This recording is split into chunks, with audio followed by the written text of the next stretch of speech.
Sebelumnya, Presiden terpilih Prabowo Subianto menyinggung soal adanya pihak yang terlalu haus dengan kekuasaan. Prabowo bilang tindakan itu berpotensi mengganggu dan merugikan masyarakat.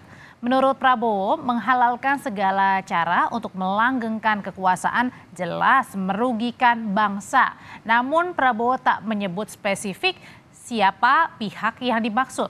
Prabowo menyampaikan hal ini saat pidato di penutupan Kongres ke-6 Partai Amanat Nasional PAN di Jakarta Sabtu malam.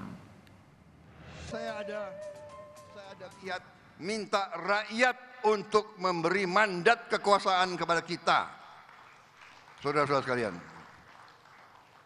itu yang dijalankan oleh semua partai politik, itu yang kita jalankan, walaupun mereka-mereka yang terlalu haus dengan kekuasaan dan kadang-kadang kekuasaan itu hendak dibeli, hendak diatur, hendak dikendalikan oleh kekuatan-kekuatan lain, kekuatan-kekuatan di luar kepentingan rakyat. Nah, ini yang bisa mengganggu dan bahkan merugikan suatu bangsa. Lalu siapa sebenarnya pihak yang dimaksud Prabowo Subianto haus kekuasaan? Apakah pernyataan ini senada dengan kegelisahan publik soal upaya utak-atik pasca putusan MK soal pilkada? Kita bahas malam hari ini bersama juru bicara Prabowo Subianto, Daniel Anzar Simanjuntak. Ada juga Bendahara Umum Projo Panel Barus dan Direktur Eksekutif Literasi Politik Indonesia Gun-Gun Herianto. Selamat malam Bapak-Bapak semua, salam sehat. Selamat malam, Assalamualaikum Audrey. Waalaikumsalam, Bang Daniel. Langsung deh pertanyaan pertama saya langsung ke Bang Daniel. Jadi sebenarnya Bang Daniel siapa sih yang lagi disebutkan oleh Pak Prabowo spesifiknya yang haus kekuasaan? Ya, semua pihak yang memang punya kecenderungan menghalalkan segala cara, kemudian haus jabatan dengan berburu jabatan dengan dengan upaya mengadu domba, kemudian tidak menginginkan ada keguyuban, kekompakan di kalangan elit dan masyarakat. Kemudian mereka cenderung siapa itu kira-kira yang dimaksud, Bang? Loncat sini dan sebagainya. Ya semua pihak lah yang merasa melakukan itu. Jadi yang jelas kan sekarang seolah-olah yang dikembangkan itu mengadu domba juga antara Pak Prabowo dan Pak Jokowi. Yang jelas sampai dengan detik ini Pak Prabowo dan Pak Jokowi itu selalu berjalan bersamaan, artinya Pak Prabowo punya komitmen yang sama dengan Pak Jokowi untuk merawat dan melanjutkan kemajuan Indonesia di masa yang akan datang.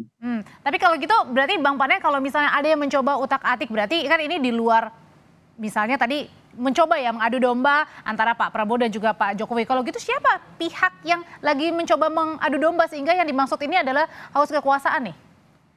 Bang Panel. Oh, jadi saya ingin menyampaikan dua hal saja ya. Kalau dikatakan Jokowi Prabowo pekong alias pecah kongsi ya. Menurut saya itu sampai hari ini tidak terjadi dengan berbagai alasan.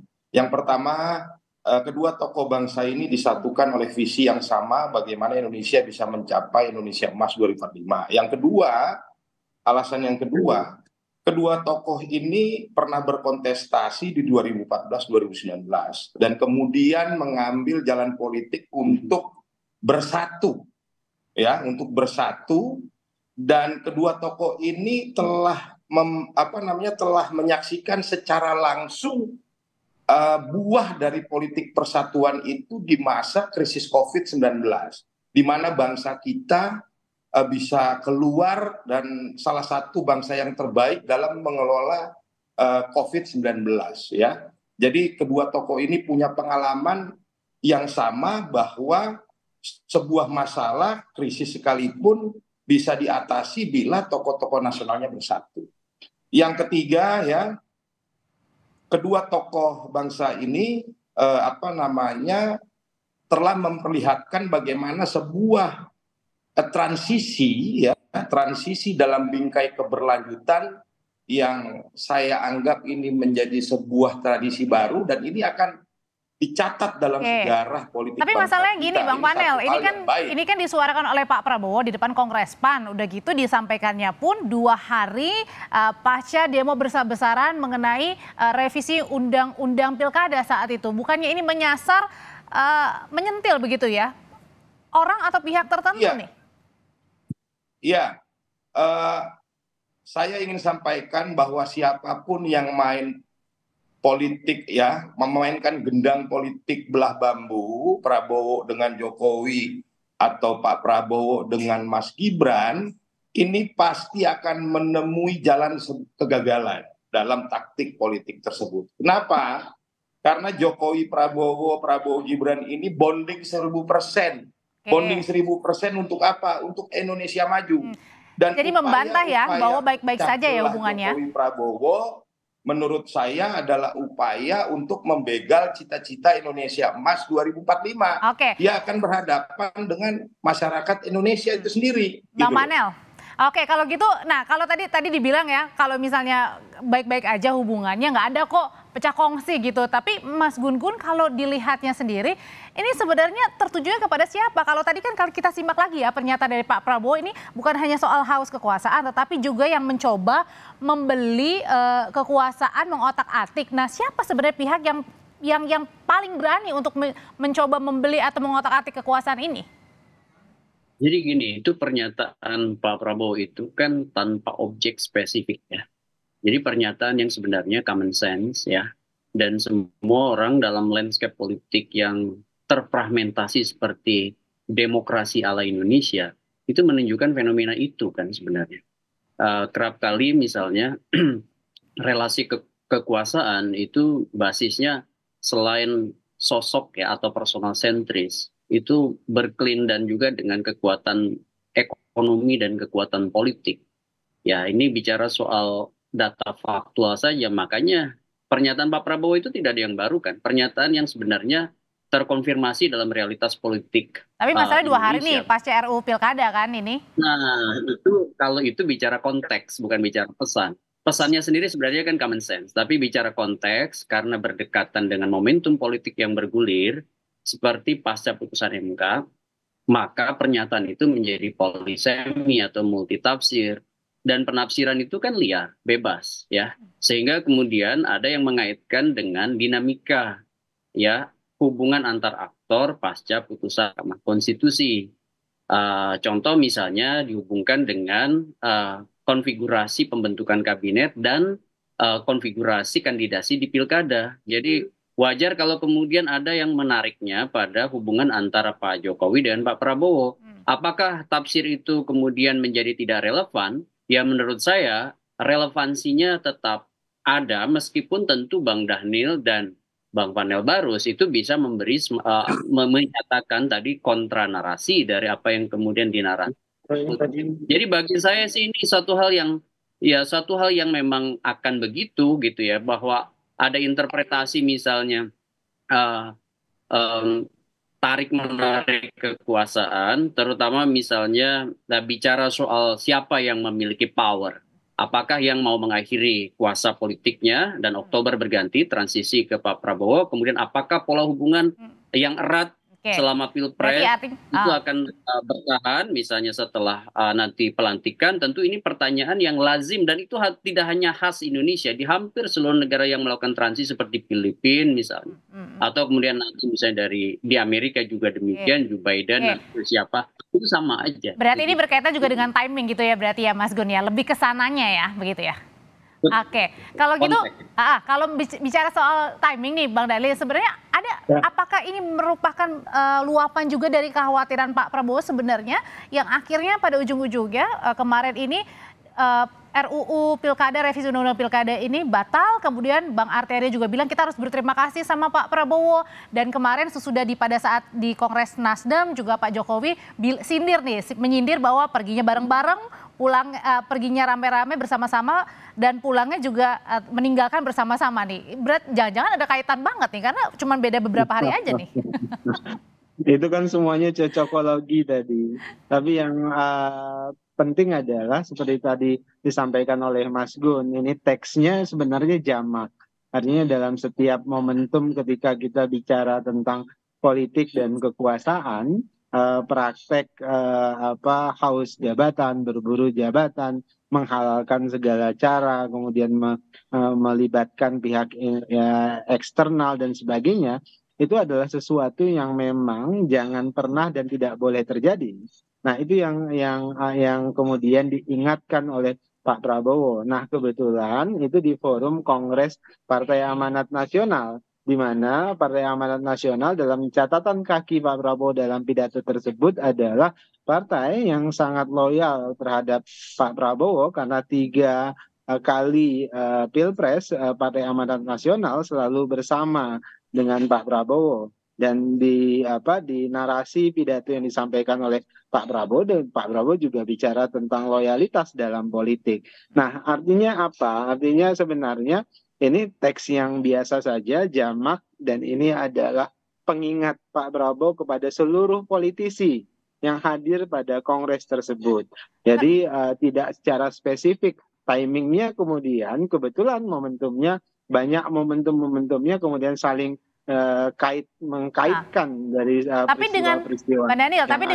dengan demo besar-besaran kemarin di depan gedung DPR itu juga kemudian menjadi pengingat betul bagi seorang Pak Prabowo bahwa harus balik ke masyarakat yang harus diuntungkan pada saat itu? Pertama kan sederhana, Mbak Audrey. Pak Prabowo itu sikapnya adalah sikap konstitusional.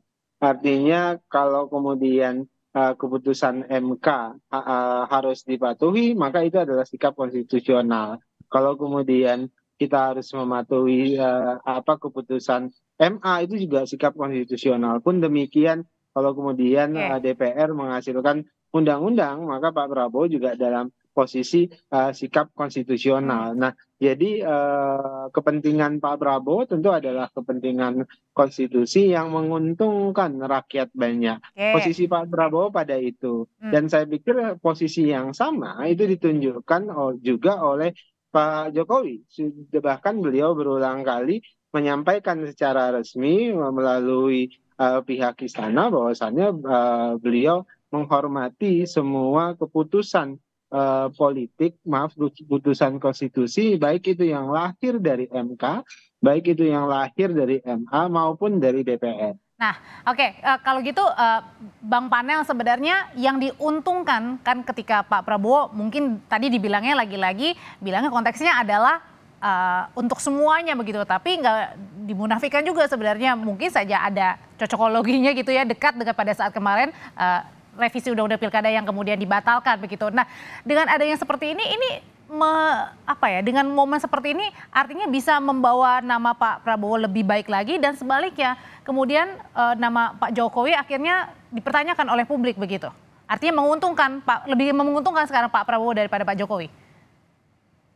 Saya pikir dinamika yang terjadi kemarin itu dibenangkan oleh kita semua, rakyat Indonesia, yang bersama-sama memainkan perannya masing-masing dalam menjaga demokrasi.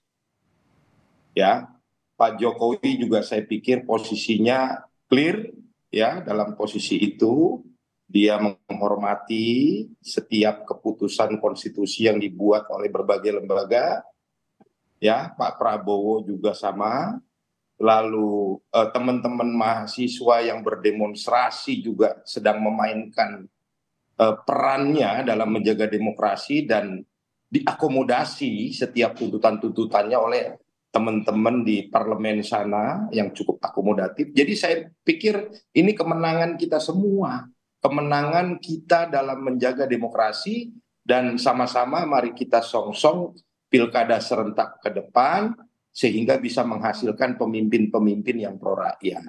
Oke. Seperti itu. Dan terakhir saya pikir apa yang dilakukan oleh Pak Jokowi 10 tahun juga sangat luar biasa bagi bangsa ini, dan akan terus dilanjutkan lebih luar biasa lagi oleh pemerintahan terpilih Prabowo Gibran, sehingga estafet menuju Indonesia Emas bisa tercapai dengan baik. Dan itu harapan kita semua. Oke, kalau hubungan keduanya ini lagi-lagi dibilangnya baik-baik saja, Mas Gun-Gun. Tapi juga kita melihat ya pernyataan juga dari sindiran Pak Jokowi bahwa perginya rame-rame, kemudian juga tapi pergi meninggalkannya juga rame-rame.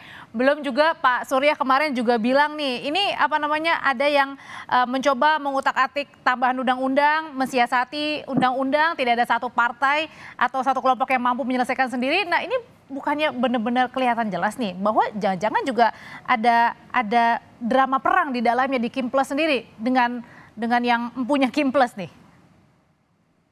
Nah ini pernyataan itu kan selalu punya intensi ya atau kontekstualitas dari satu pernyataan politik. Kalau kemudian membaca sekuen, ya tentu kemudian akan muncul yang disebutkan ruang interpretasi. Bagi saya tidak ada politik itu bersifat linier. Selalu bersifat reciprocal, timbal balik. Jadi aksi-reaksi, stimulus respons. Jadi tidak ada jaminan juga bahwa kepaduan hubungan itu akan kemudian bisa terus menguat tanpa ada trigger dari masing-masing tokoh yang kemudian melakukan pola hubungan politik. Dalam konteks ini Pak Jokowi dan Pak Prabowo ya. Jadi akan sangat ditentukan oleh dua faktor. Pertama isu dinamis ya. Isu dinamisnya apa? Apakah kemudian terfasilitasi atau ada jembatan untuk tetap membangun komunikasi efektif di antara dua sosok ini. Kemudian yang kedua ada nggak political game yang berubah begitu. Dan biasanya konteks dinamis itu berpadu erat dengan political game yang kemudian muncul. Nah, memitigasi political game dari ragam kekuatan, terutama pasca tidak berada di puncak hierarki otoritas, itu adalah satu ujian besar bagi keberlanjutan pola hubungan Jokowi dan Pak Prabowo. Dan political game itu yang tidak terlihat ya dari luar begitu ya. Tidak hanya terdiskusikan di ruang publik, ini kan banyak wilayah elit yang kemudian selalu punya kepentingannya sendiri-sendiri dalam skema dan strateginya sendiri-sendiri. Oke, gitu. Baik, sudah ditangkap untuk pandangannya Mas Gun-Gun. Terima kasih untuk pandangannya Mas Gun-Gun Herianto. Bang Daniel terima kasih, Bang Panel terima kasih. Selamat malam. Selamat malam.